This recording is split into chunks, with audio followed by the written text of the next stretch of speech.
Bismillahirrahmanirrahim. Assalamualaikum warahmatullahi wabarakatuh. Kita Waalaikumsalam warahmatullahi lanjutkan ya pembahasan kita pada mata kuliah komunikasi bisnis.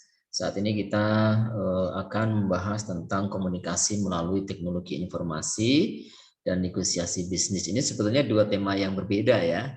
Tapi ini digabung ya, nanti kita hanya sifatnya icip-icip saja. Jadi tentu tidak bisa dalam karena memang ini sebetulnya dua pembahasan yang berbeda, tapi coba kita ulas sedikit-sedikit. Nanti untuk lebih dalamnya mungkin bisa kita lakukan di sesi tanya jawab ya. Nah, ini tidak perlu terlalu detail Bapak sampaikan, kita sudah sangat terbiasa ya dengan teknologi informasi, dalam hal ini adalah komputer, kita sudah sangat akrab. Bahkan sekarang sudah berevolusi ya. Jadi semuanya sekarang serba aplikasi, semuanya serba digital. Untuk case Indonesia tentu smartphone sekarang menjadi sangat dominan pemakaiannya ya. Jadi tidak hanya komputer, bahkan lebih canggih lagi sekarang fungsi-fungsi komputer itu sudah berpindah ke smartphone ya.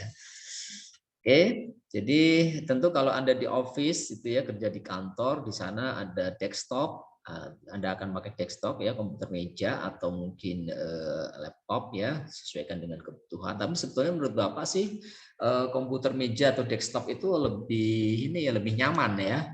Karena ini untuk posisi kerja yang memang stay di kantor, kemudian kita punya meja sendiri, itu lebih nyaman pakai desktop. Ini pengalaman saya dulu ya. Sehingga dia hidup dari pagi sampai malam juga kuat aja, nggak ada masalah. Kemudian processingnya juga cepat ya. Yang penting itu kan prosesornya bagus sehingga dia kapasitas pengolahan datanya itu bisa cepat. Kemudian fasilitas pendukungnya juga oke, sehingga ini sangat membantu ya. Jadi komputer tidak hanya untuk menyimpan, mengolah, kemudian menganalisis data, tapi juga bisa untuk berkomunikasi ya. Kita bisa mengirimkan email, kita bisa menjelajah web. Kalau sekarang yang lagi in kan YouTube ya. Jadi sekarang ini eranya era video, jadi YouTube itu sekarang menemukan momentumnya dan kita bisa menikmati serangkaian konten yang sangat-sangat menarik sesuai dengan preferensi atau kesukaan kita di YouTube. Dan itu tentu berkat dukungan teknologi komputer semuanya menjadi terwujud ya. Oke, pasti ya sudah biasa ya kita memakai komputer untuk fasilitas ini ya, untuk email, untuk telekonferensi, sekarang pakai Zoom seperti ini. Zoom tentu lebih nyaman pakai laptop atau pakai komputer ya daripada pakai smartphone ya. Karena smartphone pertama mungkin penampilannya juga terlalu kecil. Dari sisi kenyamanannya tentu menurut Bapak ya kita lebih baik pakai komputer ya untuk fungsi komunikasi yang berbasis gambar atau seperti Zoom seperti ini ya. Kalau di awal-awal dulu memang iya ya hanya untuk email dan seterusnya, tapi sekarang sudah sangat luas ya. Fungsinya sudah sangat berbeda, jauh lebih maju, jauh lebih digitalis gitu ya. Oke, ada beberapa hal yang perlu kita perhatikan ya ketika kita menggunakan email. Tentu email ini sudah sangat familiar. Ada beberapa kelebihan ya, tentu cepat, murah, mudah ya. Kalau dulu kita kirim surat itu memakan waktu lama, udah gitu ada biayanya ya. Sekarang semuanya sudah serba cepat, real time ya. Bahkan untuk hal yang formal sudah biasa pakai email ya. Kalau dulu kan namanya surat lamaran itu kan masih fisik ya. Walaupun sudah ada email, waktu Bapak dulu nyari kerja, semuanya tetap mengirim berkas-berkas fisik, walaupun sudah ada email. Tapi sekarang sudah enggak gitu ya. Pertama itu juga untuk menyingkat mengefisienkan waktu dari si rekruter ya. Mereka lebih nyaman pakai, bahkan kadang-kadang sudah ada aplikasi kan, kalau kita ngelamar ke sebuah perusahaan di sana sudah ada aplikasi atau website yang kita tinggal upload data gitu ya. Kita isi datanya, kita upload data pendukungnya, sudah itu masuk ke database mereka. Sehingga secara prosesnya lebih cepat, lebih otomatis, dan tentu akan lebih rapi ya. Nah ini jadi nggak hanya untuk yang non formal, sekarang komunikasi formal juga pakai email. Bahkan ya. Saya sendiri menjadi customer untuk beberapa perusahaan sekuritas gitu ya. Saya menerima apa namanya, trade confirmation ya, konfirmasi perdagangan, karena kadang saya juga investasi di bursa saham dan saya kadang jual kadang beli, itu trade confirmation-nya via email ya, sebenarnya via email, itu resmi gitu ya. Itu sudah sangat menghemat sekian banyak biaya untuk administrasi ya. Kemudian juga tagihan-tagihan sekarang via email ya, selain juga via WA bahkan sekarang ya, melangkah ke WA. Misalkan tagihan kartu kredit via email ya. Sekarang tagihan IndiHome yang dulu via email ya, via email masih, tapi juga tambah via WA ya.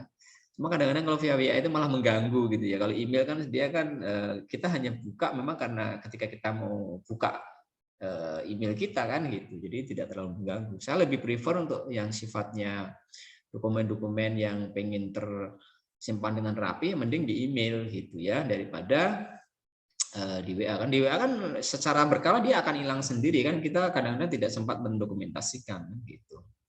Nah, ini juga penting tips buat kalian untuk menyimpan dokumen.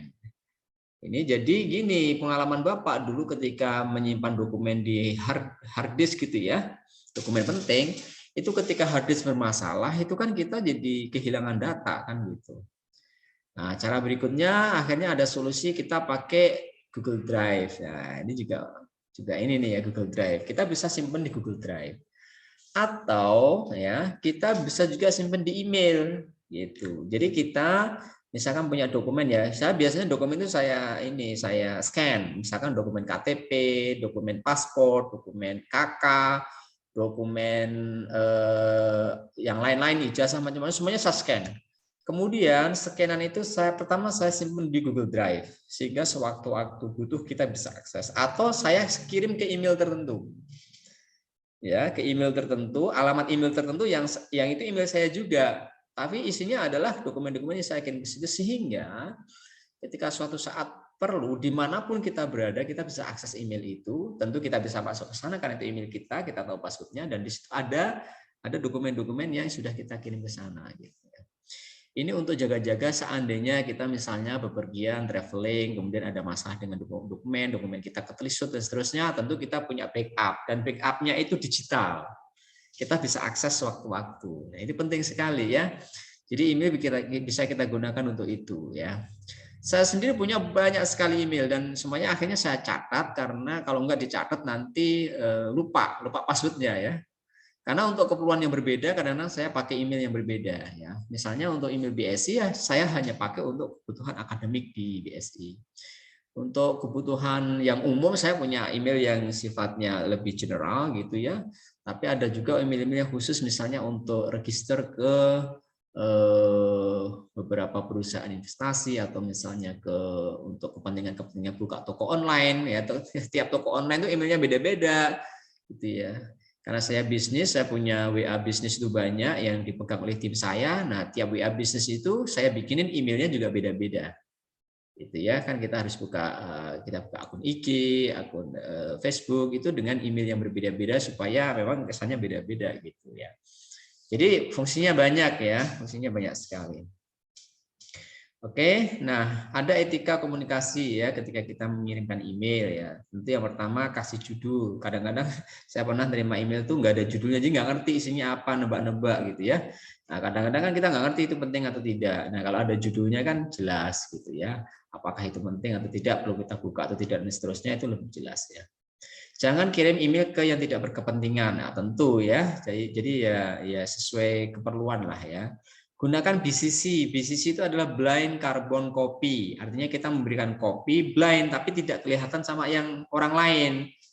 Kenapa? Ini pada saat kita ngirim email ke banyak orang tidak saling mengenal. Misalkan kita kirim ke kolega kita jumlahnya 50 orang. Mereka tuh nggak saling kenal, tapi mereka mungkin salah satunya mungkin vendor kita, mungkin salah satunya adalah customer penting kita, mungkin salah satunya partner kita dalam hal apa gitu. Mereka nggak saling kenal, tapi kita mengirimkan dalam waktu yang bersamaan, ya, kelihatan emailnya. Karena kalau cuma sisi itu kelihatan semua emailnya, itu nggak bagus, sehingga kita membuka atau menginformasikan alamat email orang lain tanpa izinnya ke orang lain kan gitu. Itu kurang pas ya. Jadi gunakan BCC. BCC itu blind. Blind itu kan buta ya. Blind carbon copy artinya tidak kelihatan. Kelihatannya hanya to-nya ya. To kepada siapa satu, habis itu BCC. Sehingga email-email yang lainnya orang yang tidak berkepentingan, yang tidak saling kenal itu tidak saling mengetahui emailnya gitu ya.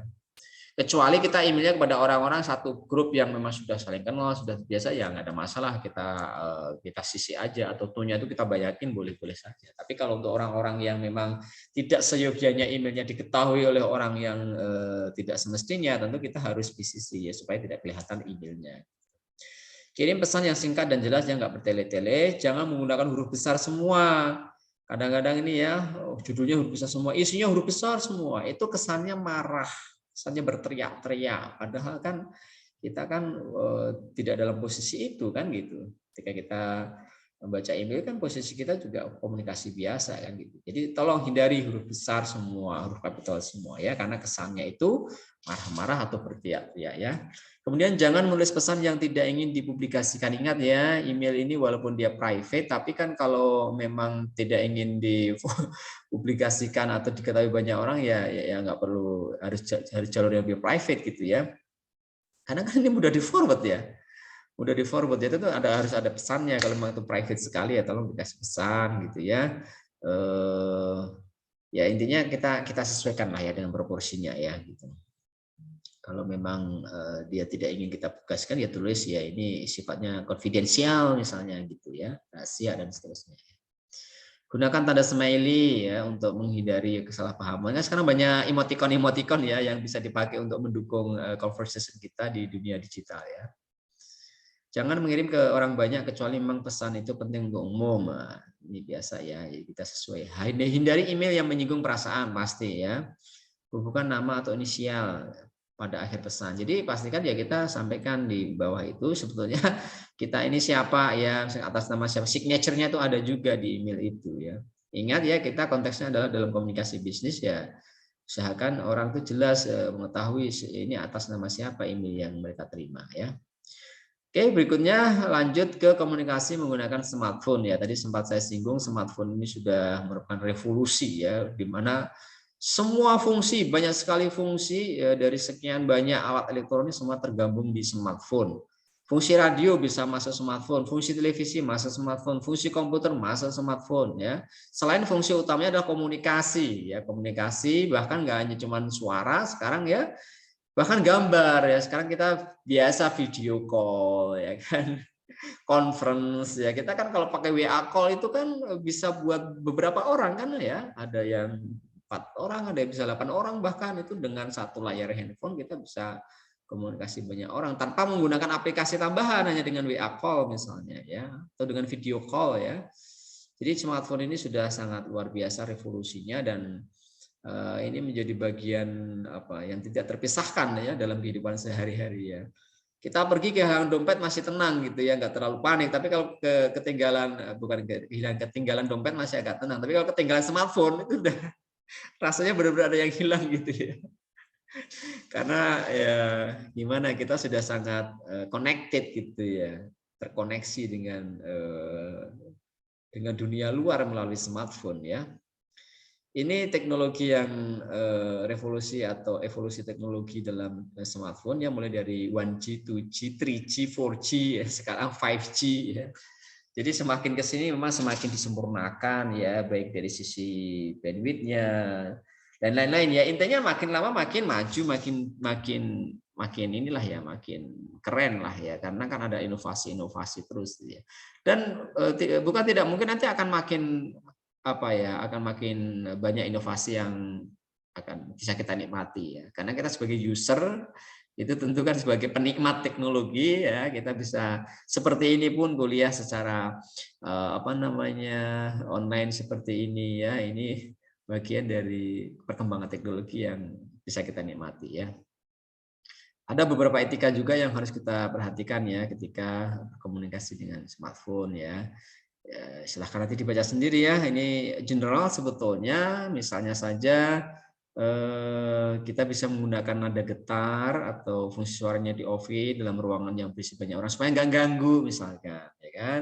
Kemudian kita hanya angkat teleponnya jika penting dan bicara secukupnya dan seterusnya. Ya ini tentu kita harus lihat etika secara umum lah ya. Kita juga harus sopan, ya kan? Minta izin, misalkan kita harus mengangkat telepon yang sangat penting dan seterusnya.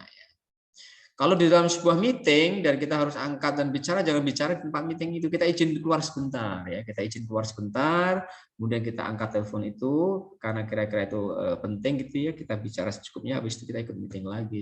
Jadi jangan berbicara ketika di pertemuan. Nanti tentu suara kita akan mengganggu yang lain kan gitu. Kita minta izin dulu untuk mengangkat itu. Kita bisa keluar ruangan ya. Hindari bicara terlalu keras, ya kan. Gunakan nada dering yang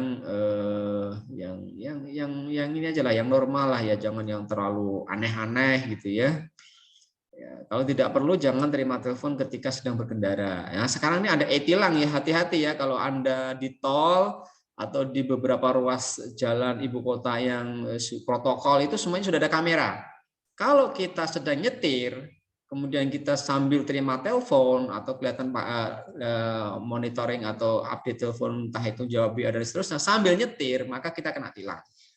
Tilangnya adalah e-tilang, e-tilang, elektronik tilang. Nah, kita ini nggak ada polisi yang akan menegur kita, tapi kita kerekam sama kamera. Kamera di mana-mana kita kerekam, nanti kemudian kita di e-tilang. Nanti kita harus bayar denda tuh.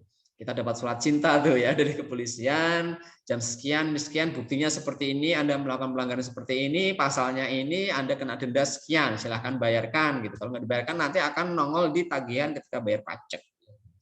Bayar pajak tuh nanti, kok membengkak nih, kok bisa nambah segini? Oh ternyata ada denda, ya, denda e-tilang yang harus kita lunasi. Kalau enggak nanti kita nggak bisa perpanjangan STNK dan seterusnya. Ya, jadi hati-hati ya, pastikan ya.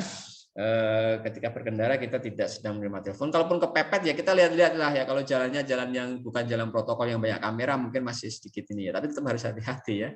Tapi kalau jalan-jalan besar di Jakarta, jalan-jalan protokol itu Bapak pastikan ya, kamera di mana-mana itu ya, di perempatan di mana itu banyak kamera yang merekam aktivitas kita ya. Jadi ya untuk di tempat-tempat publik seperti itu kelihatannya nggak ada polisi, tapi sebenarnya kita diawasi, termasuk soal ganjil genap dan seterusnya. Nggak ada polisi mungkin, ya, tapi kan kamera kan ngawasin gitu. Kalau kita misalkan pakai mobil di waktu dan tempat yang seharusnya itu berlaku ganjil genap dan kita tidak sesuai mobil kita, plat nomornya, tentu kita akan ditilang. Ya.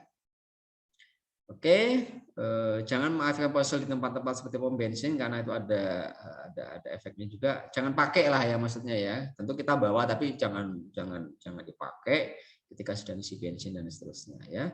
Demikian juga ketika pesawat sedang take off dan seterusnya, itu kan sudah ada pengumuman rambu-rambu ya tentang pemakaian handphone dan seterusnya, kita ikuti ya untuk keselamatan dan kenyamanan bersama ya.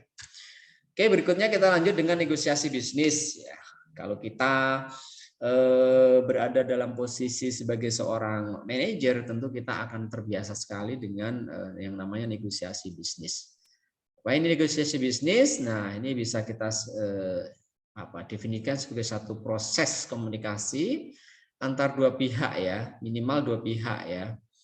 Bisa dua pihak atau lebih sebetulnya, tapi kan minimal ada dua pihak di sana, masing-masing punya tujuan dan sudut pandang sendiri, dan masing-masing berusaha mencapai kesepakatan yang bisa memuaskan kedua belah pihak mengenai masalah yang sedang dibicarakan.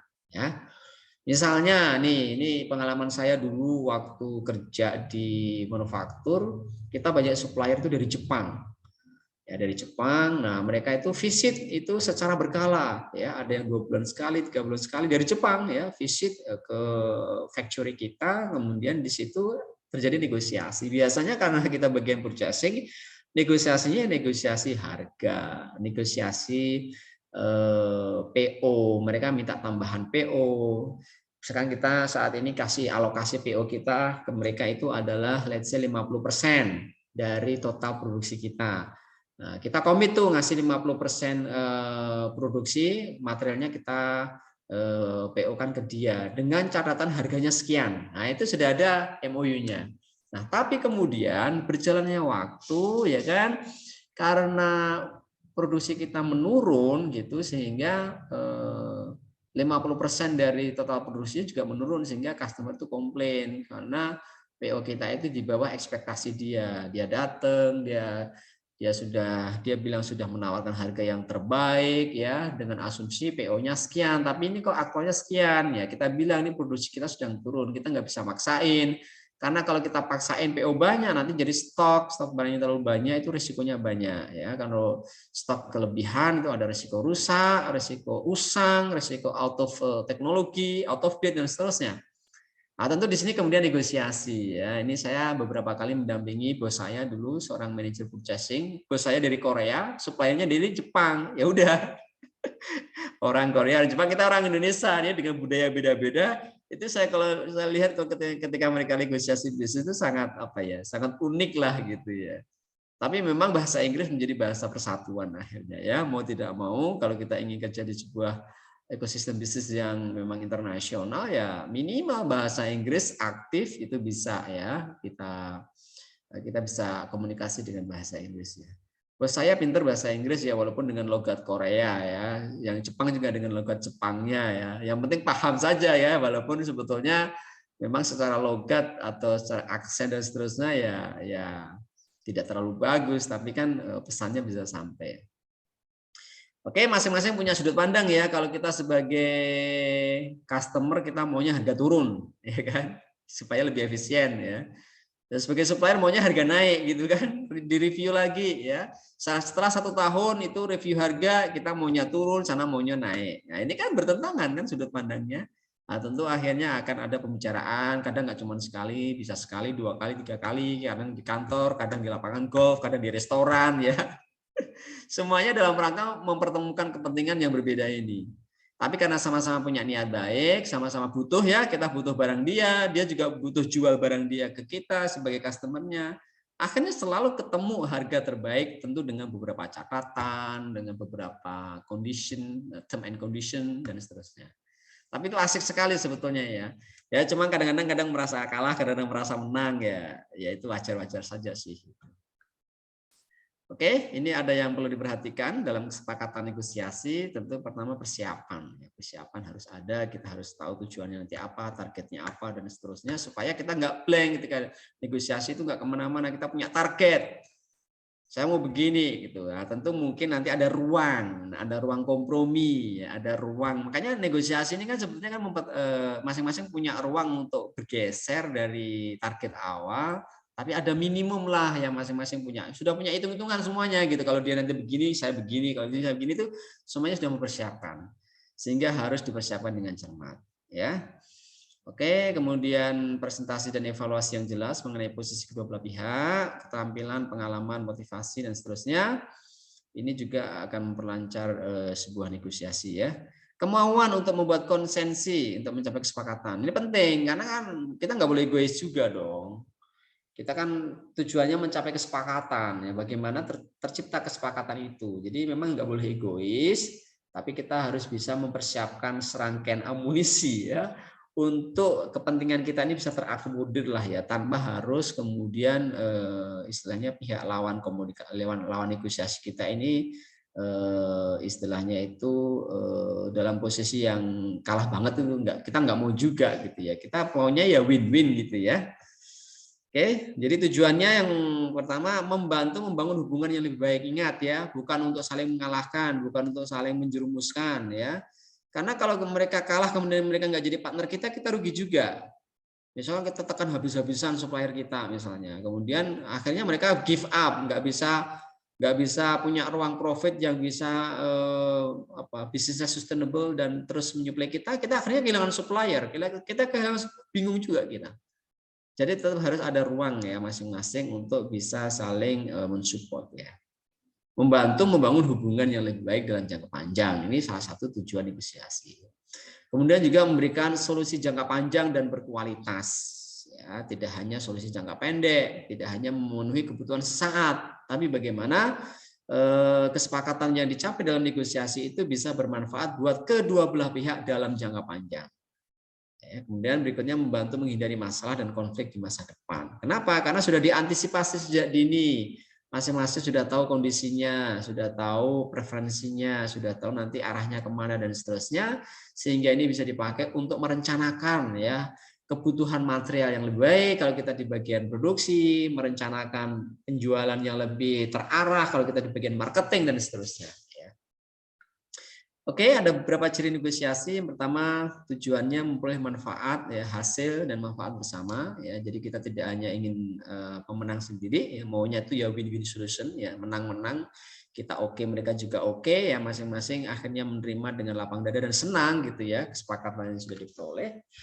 Oke, bisa berbagi manfaat, menjalin hubungan jangka panjang. Negosiasi adalah kemitraan, ya. Kita ini tidak dalam posisi menang kalah, tapi bagaimana kita sebagai mitra bisa saling saling memberi dan menerima manfaat, saling memberi dan menerima value, ya, karena tentu kita juga tidak bisa hidup sendiri, semuanya sendiri. Kita butuh partner, kita butuh supplier, kita butuh customer, masing-masing punya kebutuhan, sehingga juga harus kita akomodir, ya. Harapannya kesepakatan yang ada itu bisa, ya, memberikan manfaat untuk kedua belah pihak, ya. Nah, ini negosiasi menang-menang itu yang seperti apa? Ini kan maunya kan semuanya begini kan, win-win solution kan. Nah, negosiasi menang ini ya kita mendengarkan, menggali kebutuhan dan kekhawatiran pihak lawan negosiasi kita ini apa. Kemudian gali juga perbedaan kebutuhannya itu apa, sehingga kita tahu, akhirnya menggali pilihan dan alternatif solusi yang baru. Nah, dengan perbedaan kebutuhan dan seterusnya, apa nih kira-kira solusi buat kita bersama gitu. Ada beberapa alternatif yang bisa kita diskusikan untuk dicari yang terbaik dan seterusnya, sampai akhirnya ada kesepakatan solusi yang dipilih dan masing-masing pihak berkomitmen untuk menjalankannya. Nah, ini benar-benar win-win ini, ya, semuanya punya kontribusi terhadap solusi, ya, yang disepakati bersama. Proses negosiasi sendiri, ya, yang pertama ada tahap perencanaan. Ini terdiri dari perencanaan sasarannya, kemudian juga penetapan strategi. Sasaran dulu, tujuan dulu, goalnya apa, targetnya apa, kemudian baru diikuti dengan strategi yang tepat agar goal atau sasaran itu bisa tercapai.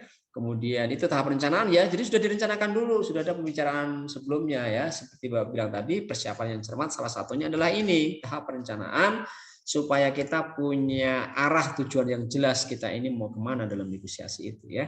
Kemudian tahap implementasi ini, ya, tahap negosiasi yang langsung head to head atau face to face dengan lawan negosiasi kita, dan akhirnya disusul dengan tahap peninjauan negosiasi. Jadi negosiasi yang sudah terjadi itu bisa direview, bisa dinego ulang, bisa tinjau ulang kalau memang dalam perjalanan waktu ada hal-hal yang dirasa kurang tepat, boleh kita mengajukan nego ulang, atau dirasa ada hal-hal yang miss dan seterusnya, ya, nggak ada masalah, ya, ada negosiasi ulang, nggak ada masalah kan, yang penting kedua belah pihak berkomitmen untuk, ya, sama-sama bekerja sama gitu, ya. Oke, ini tahap perencanaan negosiasi, ya, ini penting sekali, sasaran ini penting sekali, ya. Karena dengan adanya sasaran itu kita punya batas minimal yang akan dicapai itu apa, ya. Sasaran itu kan ada sasaran ideal, ada sasaran dasar. Nah, kalau bisa ya sasaran ideal dulu gitu. Baru kemudian kalau sasaran idealnya tidak tercapai, ya kita kasih ruang kompromi. Jangan sampai di bawah sasaran dasar. Ya, antara sasaran dasar dan sasaran ideal lah, ya.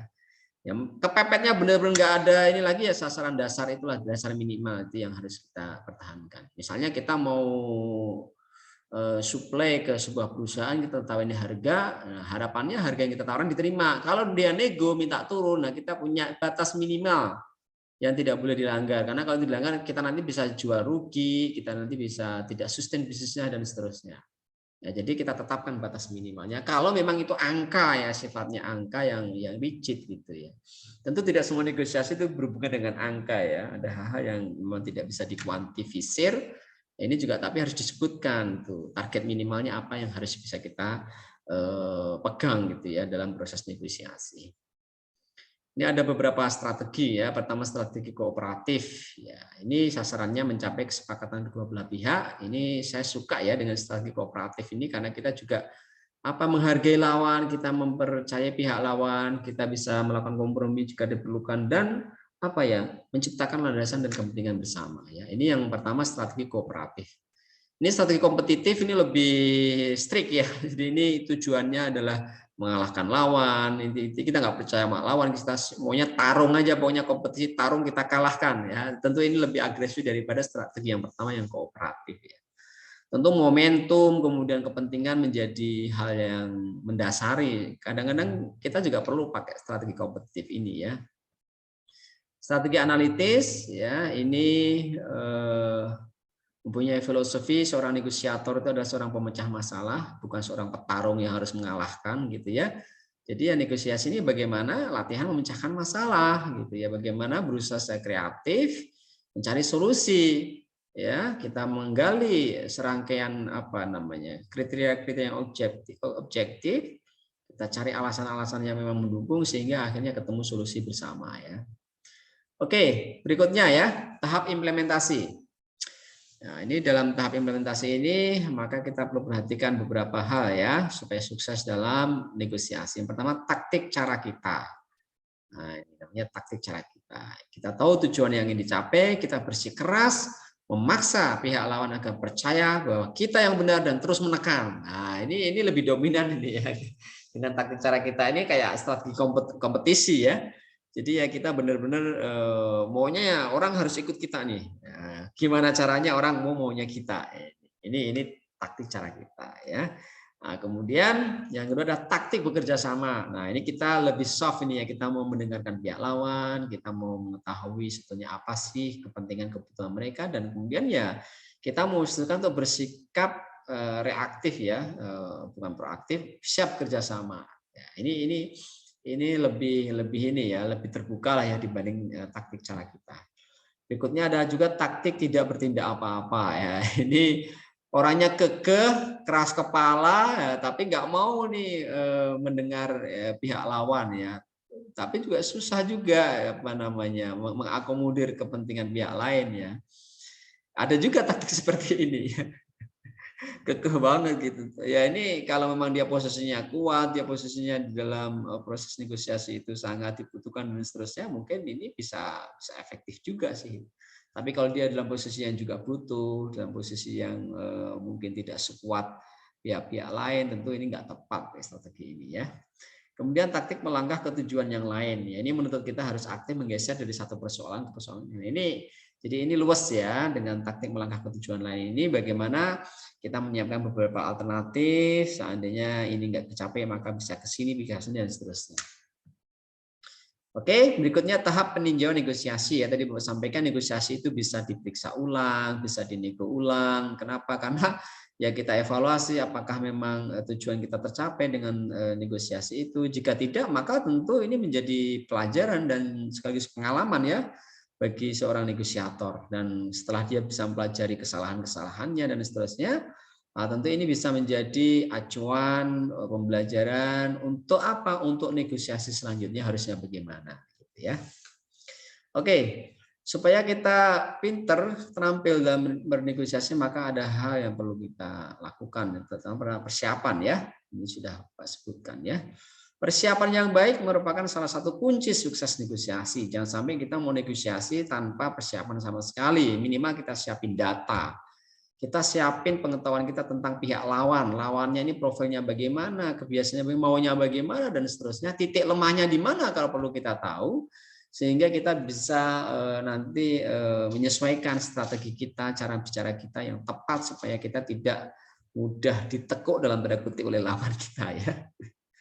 Tanpa persiapan yang baik, maka hasil yang diperoleh dalam negosiasi itu tidak akan bisa memuaskan kedua belah pihak. Ya, tentu ini butuh jam terbang ya.